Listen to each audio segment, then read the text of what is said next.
The circle of fuel really consists of an infinite level of burning.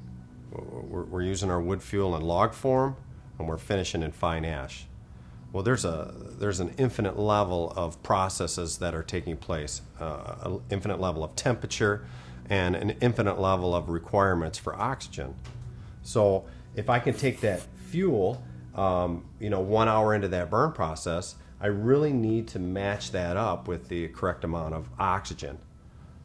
And 3 hours into the burn process, I need to change that amount of oxygen. As that wood gets closer to charcoal, I need very little oxygen to support that high heat, that high temperature. I don't want to get rid of that temperature. I really want to keep that inside of my firebox.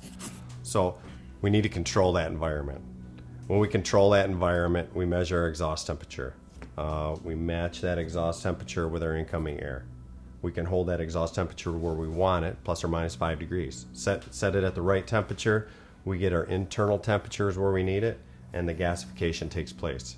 So we don't go out of gasification, but we don't go higher than gasification either. So when we go too high, we get too much exhaust temperature. We're still gasifying in our main chamber, but we're losing our efficiency. We're pushing all of our heat right out of our chimney. That's the last thing we really want to do.